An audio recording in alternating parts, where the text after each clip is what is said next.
दोस्तों, भारत अध्यात्म की नगरी है और अध्यात्म की नगरी में सबसे बड़ा जो पर्व माना जाता है, पूरे दुनिया भर में जो लोग खींचे चले आते हैं, वो कुंभ का पर्व माना जाता है। और कुंभ अपने देश में 4 स्थानों पर लगता है, जैसा इस बार हरिद्वार में लग रहा है, फिर प्रयाग में भी लगता है, नासिक और उज्जैन में भी लगता है। लेकिन ये कुंभ वृंदावन में भी लगता है और इसके बारे में जानकारी आप सभी को शायद नहीं होगी। तो वृंदावन में कुंभ कैसे लगता है और कुंभ की परंपरा क्या है, उसके बारे में मैं आपको जानकारी दूंगा। हमारे साथ में हैं ओम प्रकाश तिवारी जी। तिवारी जी, आपका बहुत बहुत स्वागत है। ये वृंदावन में कुंभ लगने की परंपरा कैसे शुरू हुई, इसके बारे में ज़रा जानकारी दें। अवश्य, ये मेरा सौभाग्य है कि आज वृंदावन के धाम में खड़े होकर के भी मुझे यहाँ के बारे में कुछ कहने का सौभाग्य हमें प्राप्त हुआ। इसके लिए मैं आपको धन्यवाद करता हूँ।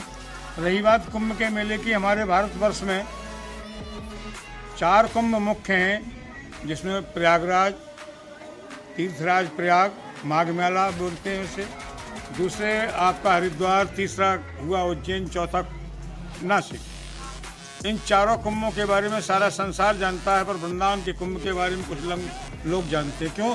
कुंभ की परंपरा तो हमारी अनादि है। जब से समुद्र मंथन हुआ तब से ही कुंभ की परंपरा प्राचीन चली आ रही है। लेकिन वृंदावन के कुंभ का इतिहास अधिक पुराना नहीं है, लगभग 500 वर्ष पुराना इतिहास है। जिस समय लोग हरिद्वार के कुंभ के लिए प्रस्थान करते थे, देश से दूर दूर से लोग आते थे, तो हमारे यहाँ संप्रदायवाद का उस समय बहुत बड़ा विवाद था। सन्यासियों में और वैष्णवों में बहुत बड़े मतभेद थे, आपस में झगड़े भी होते थे, एक दूसरे की हत्या भी कर देते थे।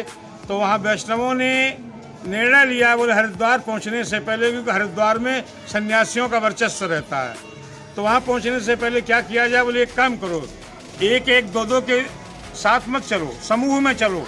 और जब समूह कहीं इकट्ठा कहाँ हो तो उसके बारे में निर्णय लिया गया, चलो वृंदावन में बैठक करते हैं। बैठक का अर्थ है, राजनीति में आप देखें लोकसभा की, राज्यसभा की बैठकें होती हैं, ऐसे हमारे संत समाज की बैठक होती है। बैठकों को भी उसे संतों की लोकसभा, राज्यसभा, सभी तरह से छोटे छोटे से लेके अंतिम बड़े स्तर तक है।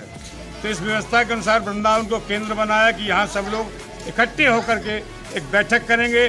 बैठक के साथ में जो हमारा अपार जन समुदाय एकत्रित हो जाएगा, तब हम यहाँ से एक साथ में मिलकर के हरिद्वार के लिए प्रस्थान करेंगे और फिर वहाँ अपना कुंभ मेले का जो आनंद है उसको लेंगे।